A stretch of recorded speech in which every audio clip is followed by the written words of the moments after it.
Old Trafford was the place, the destination for you. Absolutely. And here I am. I had a very good upbringing. I was very fortunate in having excellent parents. My mum, my dad, my brother Darius, who was... He got you into cricket, really, didn't he? into Well, your father keeping. played tennis and was quite sporty. Dad was the captain of Grand Medical College. Was he? He was a doctor. Never had any coaching as such. We used to get fielding practice and just being in that club, savouring the atmosphere where all the great men played, using its facilities as a, out on the pitch. A lot of people tell you, gosh, you could have easily got 100 the way you were going and all that. No, man, I was just pleased to be not out and there. And then first over after lunch, although I'm blowing my own trumpet here, that I was the last person to get a test 100 at the Brevin Stadium. Against England? Against England. I'm sorry, Paul. Welcome to Emirates Old Trafford for another edition of Beyond the Boundary.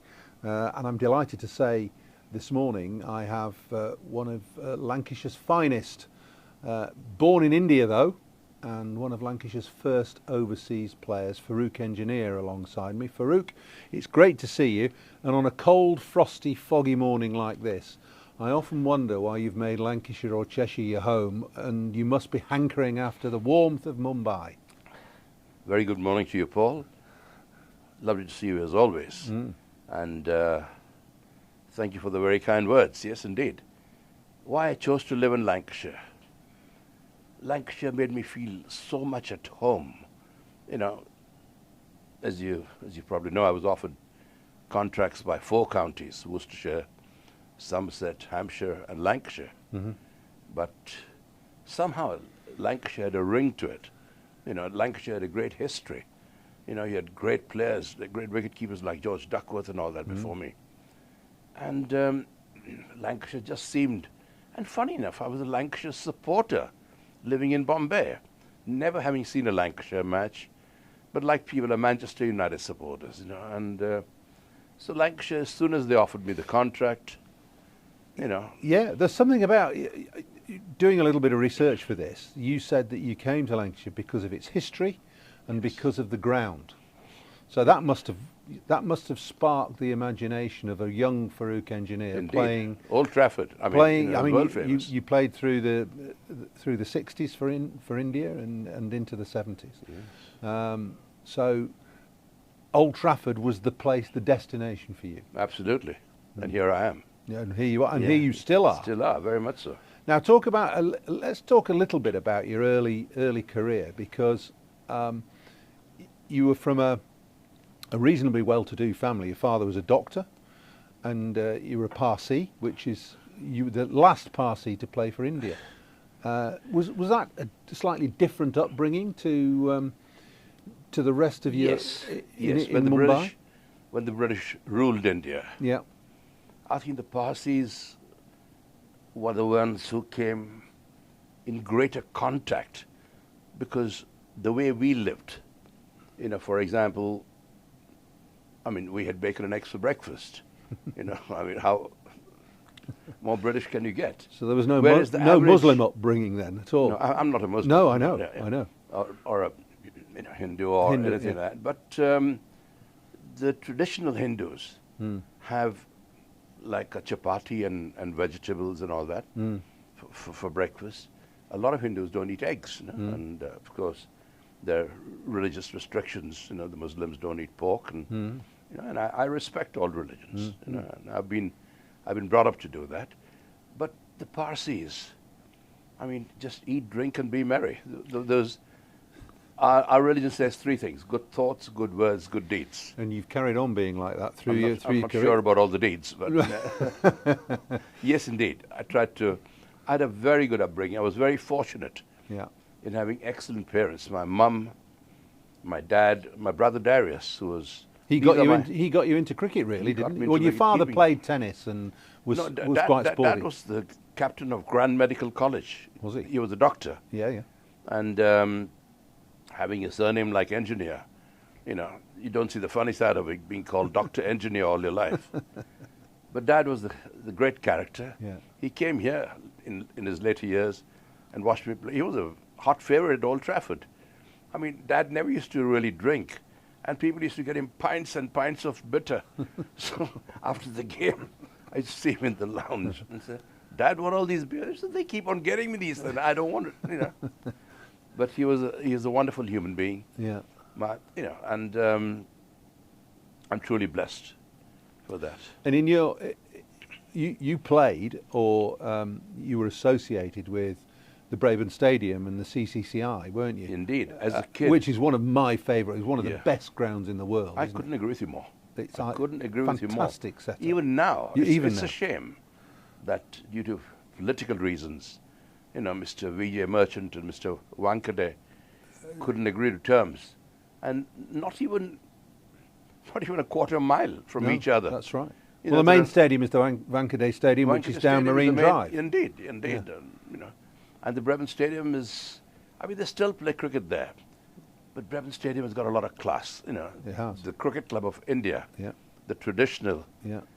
You know, the Braben Stadium. These are really. It's like the Lords of India. Absolutely, And indeed. did you play in your formative years there, or I did you sort just of- play the odd I representative was invited game as a cricket member, an honorary cricket member, Mm-hmm.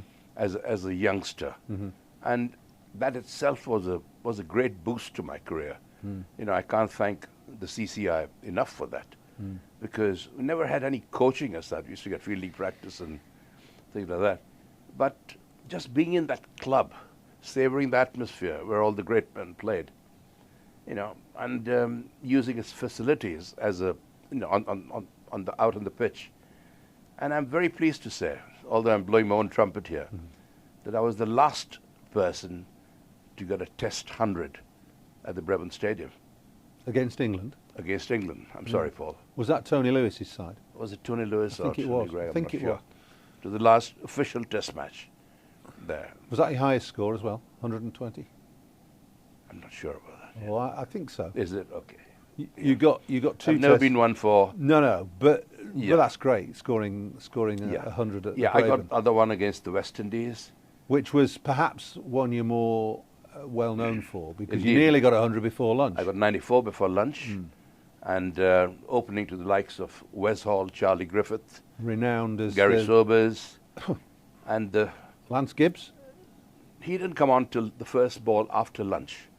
He What came did you on- whip him through mid-wicket for 4? No. Lance Gibbs came on when I was 94, and everyone in the dressing room says, "Gosh, why didn't you get 100?" You know, Dilip Sardesai was my partner, Yeah.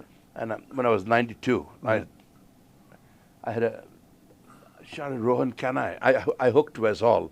Rohan Kanai at deep square leg, dived full length, and stopped to 4. The ball ricocheted. We could have easily got 2 runs, but Sardesai didn't want to take the second run, and he blocked the over. The last over, my good mate Clive Lloyd.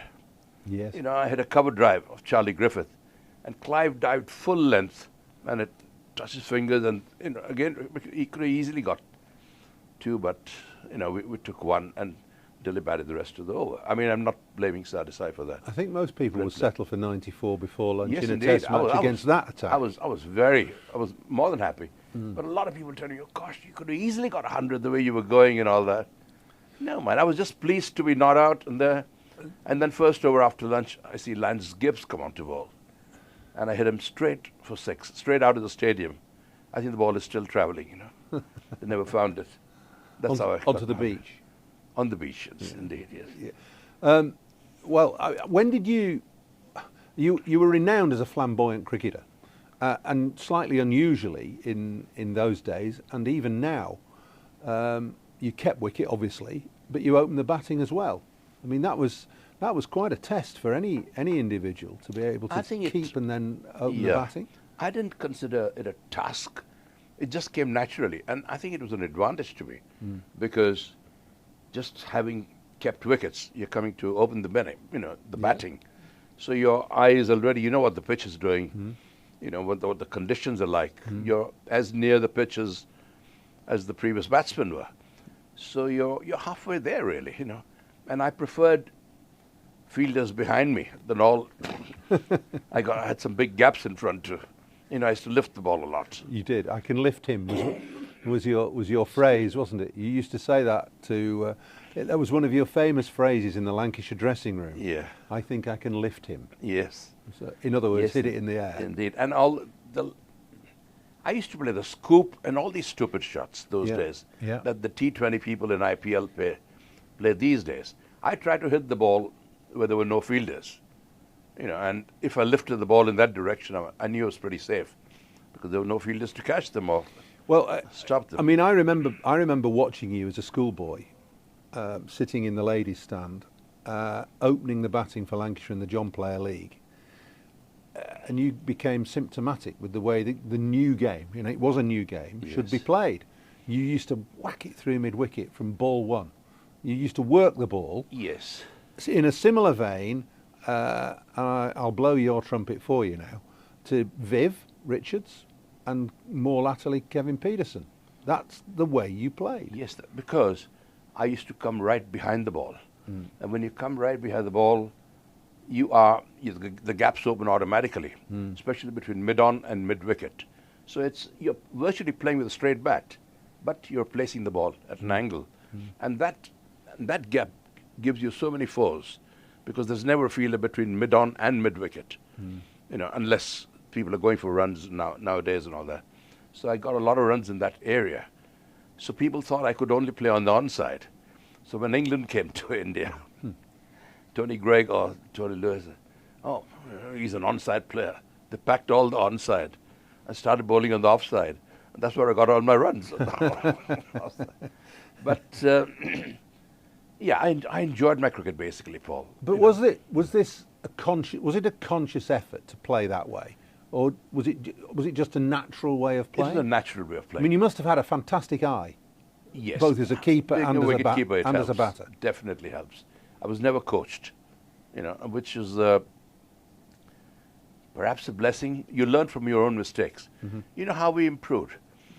I looked into a mirror when I got out sometimes, Okay. and I tried to play that shot, why I missed it. Yeah. And the mirror told you everything. My bat was at an angle there. It should have been going straighter, and this and that. So, I mean, you learn from your own mistakes. And there's no better way of learning. As long as you don't make the same mistakes again and again, True. And Well, you had a wonderful career for India in Test match cricket. You were before really the age of one-day cricket. You only played a handful of games because there weren't any. I played the first World Cup. In The first World Cup, Cricket World Cup, Right. Yeah. when Sunil Gavaskar Yeah. got some batting practice, he decided to, Yeah. at He Lord's. did. He did. Yeah, great player, Sonny, and a great friend of mine, and Well, Great I've got opening. your book here, Farokh, and he said Farokh Engineer, the original playboy of Indian cricket. he's just getting his own back on me there. But Sonny and I are very dear friends, and yeah. I'd rather you read the Bradman's quote. There, Okay, well, I'll read the Bradman bit then, Rookie. It says, I always enjoyed, this is Sir Donald Bradman, I always enjoyed Farokh's entertaining batsmanship and the way he enjoyed the game of cricket. He's one of the game's great ambassadors, on and off the field, always a delight to talk to, and without doubt, one of the world's great wicket-keeper batsmen. That's not bad coming from Sir Don Bradman. I'm not surprised you put it in the book. That's why I asked you to read it. Yeah, well, it's and he's right. I mean, fantastic. So, don't worry. So, look, wonderful career for India, but you were a bit of a maverick as well, because when you came to England, we already touched on coming to Lancashire and why you wanted to play for Lancashire. But you turned your back on domestic cricket in India at that time, almost. Well, I did turn my back, really, because the games coincided. I was contracted with Lancashire, Yeah. and I just had to fulfill my contract. Well, that's I didn't believe in admirable, breaking. though. Admirable. Even when Lancashire had been very good to me, because when India toured Yeah. England, You only made yourself available for the Test matches. well, because I think that's great. because of my commitments with Lancashire. Yeah. I said Lancashire have been my, That's My bread breadwinners. and butter, if you like. I absolutely suppose. bread and butter. Yeah. And it wasn't just the money, but I enjoyed playing county cricket. Hmm. You played with the world's best here. You played with against the world's best bowlers. You played in the most difficult conditions in the world, where the ball swings Hmm. in the air and moves off the pitch a lot more than in any other country. How did you find that when you came to England? Because playing on relatively flat, Yes. slow, low pitches in India makes keeping difficult. That The ball spins more in India. Yes. But you come here, it's completely different. But you've got to adapt yourself, haven't you? You know what the conditions are there like. So over there, wicket keeping, you rise with the ball. I mean, everywhere. A good wicketkeeper should rise. Listen, young wicketkeepers, rise with the ball. Very most important thing. Yeah. A lot of keepers these days get up too soon. Stand up and have to go down. The wrong way around. Same with the first slip as well. Yeah. You know, they get up, come, and that fraction of a second that's lost, you know, results in a dropped catch or a dropped stumping or something. So rise with the ball, expect every ball to come in here. And the same principle applied over here, except that you rose a bit, you know, bit quicker because the ball bounced a little more, moved a little more. You anticipate the swing, you know, the pitch and everything. I'm chopping and changing a bit here, but you started keeping in '59, so late '50s into the '60s, and keepers traditionally in India were a little bit lazy then. They used to not bother taking the ball down the leg side. Yeah, I'm glad you said it. And blame the bowlers. Okay, Paul, you hit the nail on the head. That is exactly what happened. Anything down the leg side, you know, the wicketkeeper normally gave the bowler a bollocking. You know, so you know, what are you doing? Ball properly. Aim for these gloves. Your first game, you took 2 leg side stumpings, which was unheard of. Yeah, I'd never kept wickets in my life before. I had never kept wickets, and it was a club game. Yeah. And my brother Darius was a very, very good off spinner. His finger used to rip. He used to give the ball a rip. He used to turn the ball from outside the off stump way down the leg side. Yeah. You know, and I knew that he did that because I'd watched him play. I played him in the back garden. So, I mean, you know. Yeah. And I was amazed that batsmen used to go for the on drive and miss, and they were out of the crease. And the ball just went for 4 byes. You know, why doesn't the wicketkeeper come round? You know, gather the ball and stump the batsman. I mean, and that's exactly what was in my mind. As soon as I saw the batsman step out, I was way down the leg side. And the same thing I followed, keeping to Brian Statham over here. Because Brian Statham, he never realized how good he was. Great bowler. Mind you, they used to pick the seam those days. And the seam was about huge those days. You know, George used to really give it a rip. And anything that pitched on the off and middle stump coming at that angle in, I was way down the leg side. Literally way down the leg side. And I got so many leg side catches of Brian Statham there. Who's the best bowler you kept to? You've mentioned it. Surely you've just mentioned him, have you? Brian Statham, I think, you know, would be one of the greatest. Right up there. You know, because right up there. Because he cut them. He not only swung the ball, but he sort of cut the ball both ways. And with the seam or without, you know, he was a great bowler. Lancashire had been in a very barren patch when you came. They hadn't won a trophy since 1950. Yeah. And in your time at Lancashire, from 68 to 75, 76, Lancashire won 4 Gillette Cups and 2 John Player Leagues. Well, that's a credit to the team. You know, we had a very good team. Yeah. You know, very good captain, Jack Bond. Jack, I can't remember Jack doing anything on the pitch until he took that one catch at the Oval off Asif Iqbal. You know, we hardly saw him bat, or, you know, he never bowled. But his man management was terrific. The way he held the teams together, the lads together. You know, there was Peter Lever, Ken Shuttleworth. There were no test players except Brian Statham and Ken Higgs. Ken Higgs later came on. And by the time myself and Clive finished, you know, we had David Lloyd, Barry Wood, Frank Hayes, Peter Lever, Ken Shuttleworth. It was a team of internationals. Yes, almost. Harry Pilling should have played, actually. You know, it was good enough. But we had a very, very good team. You know, David Hughes. Yeah. I mean, excellent bowler, great fielder. Jack Simmons, but, you know. That was one of the best Lancashire sides throughout time. Why didn't you win the championship? Well, time and again, we were in the dressing room because of rain. I'm not looking for excuses here. But we were listening to Kent, Surrey, you know, all playing and getting points, whereas we were watching the rainfall and playing poker in the dressing room. I mean, this is one very funny incident. Cess Pepper was the umpire, and Frank Hayes and John Sullivan, one of the great poker players. We didn't play for big bucks or something, just a little bit. And Cess Pepper wanted to get in the game, and he had 3 kings, and Frank Hayes had 3 aces, and the bell went. Umpires had to go out, but Cess Pepper wasn't leaving his 3 kings alone. Anyway, I saw both the hands, and I thought this is getting out of hand. Yeah. So I said, Cess, just show the cards, and because we got to go out on the pitch.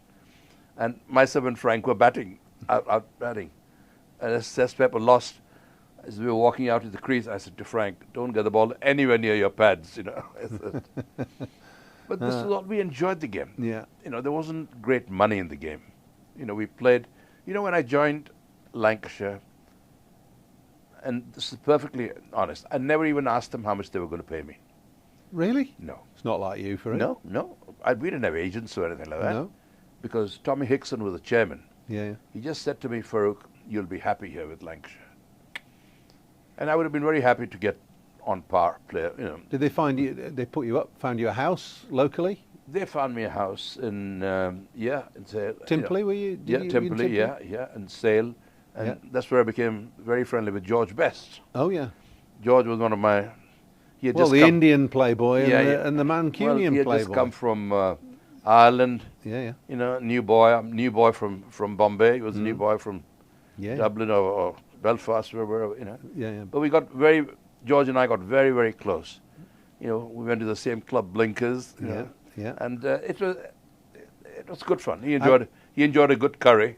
I'm sure. Yeah. You struck up a really good relationship, very friendship good with not only George but with your Lancashire compatriot Clive Lloyd. Indeed. Well, I mean, you and Clive were inseparable when you played here. Well, we were roommates. Yeah. But the only. We don't want any stories, Rookie. Now. Are you sure you don't want Positive. that one? But Clive, you know what I was going to say. Clive was a phenomenal cricketer, wasn't he? Bobby Charlton. Oh yeah. Again, I got to know him very, very well. In fact, Matt Busby, Sir Matt Busby, and Louis Edwards wanted to be the godfathers to my children. Really? And in Bombay, we don't have godfathers and all that, so No. we didn't even. I passed it off just very lightly. But I used to play golf with Bobby. Yeah. Quite often at Mir. Yeah. As well. And India and Pakistan were at war.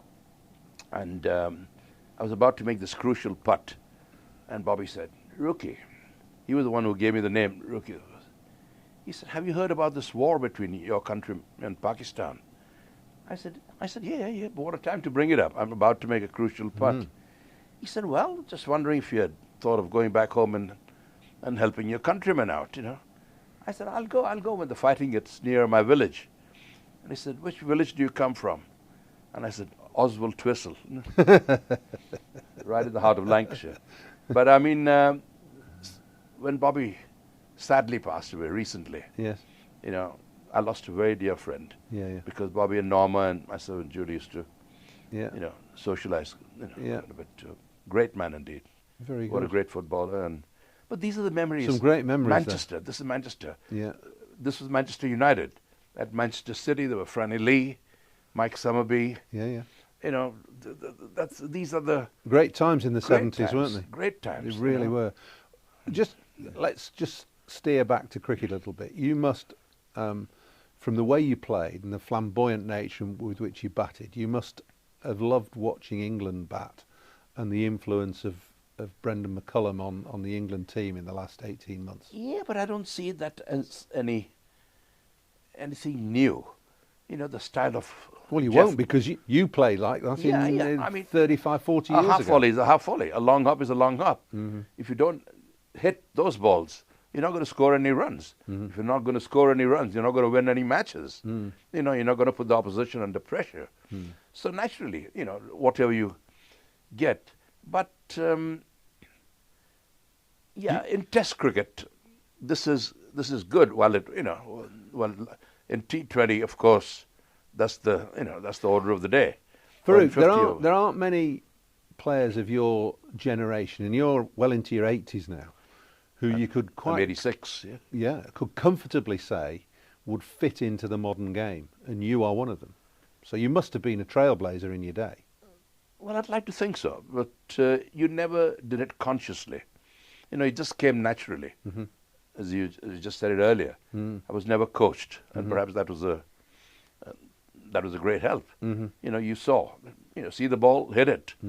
My first aim was to get runs, to score runs, not to defend my wicket. If I could score runs whilst defending my wicket, you know, I'd rather do that. If the ball was absolutely unplayable, of course, you had to, you know, to block it. But I looked at it this way, that almost every ball a batsman can score a run, because there are gaps in the field. You just angle your bat here and there, and there are singles available. So, I mean, there's no need for people to play. I used to tell Jeff Boycott, you know, in Lancashire, Yorkshire games, I said, hit the ball, you're too good a player to be blocking, you know, everything.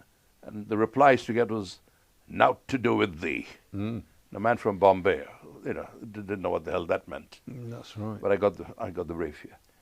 But you know, he was a great player, Jeff Boycott. Don't get me wrong, because when he batted, I had to go really sideways. He was right behind the ball. Shows the greatness of a player. Yeah. You know, to see whether, you know, the ball was coming and all that. So he was a great player indeed. I mean, he must have been to score all those hundreds and, you know, all those runs. But he could have scored them at a slightly quicker rate, I think. He was good enough. You'd have found it more entertaining had he done so. I would have found it more entertaining behind the stumps. But he was good enough to do it. That's the thing. What about the great Indian players of the current generation? How there's some fabulous Virat players. Kohli, how do you... Oh, he's a great player. I mean, he's do you know him? Do you know him well? Oh, yeah, very well, yeah. I mean, these guys are all grown up in front of us.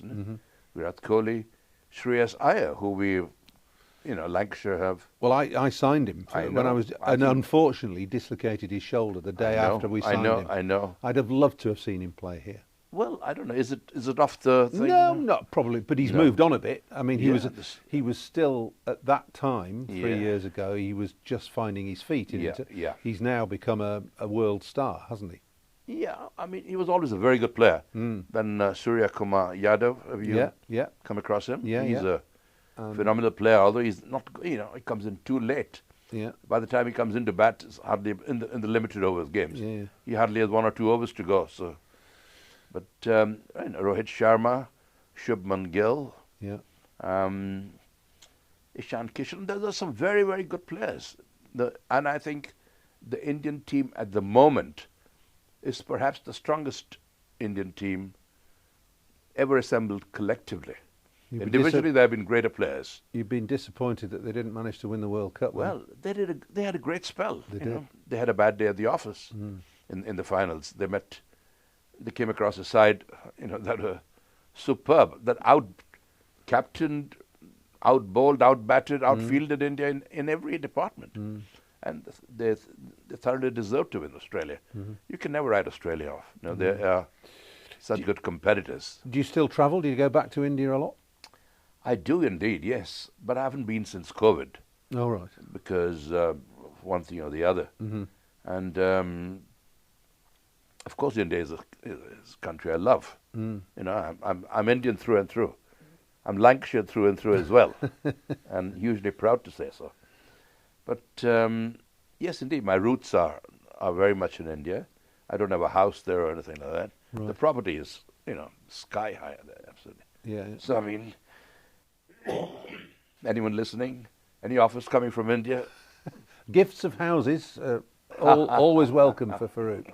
Farokh, it's been really good to chat to you. We've really, really enjoyed it. As always. You're a huge enthusiast. You're a Lancashire man through and through, as well as being an Indian, Mumbai individual and player through and through. Yeah. It's been great. Great to talk. Thank you on behalf of Lancashire, because Lancashire have been they've honoured me. You know. Oh yes, with your suite in the new hotel. And, you know, in the new hotel and all that. You know, so I mean, it's brilliant. It's a huge honour. Great stuff. And you, myself, and Clive had a wonderful evening. We did. The other day together. We did. We had a great time. Let's hope we have many more. I was going to say, let's hope that continues for a long time. Sure, Thank you Paul. very much indeed. Thank you.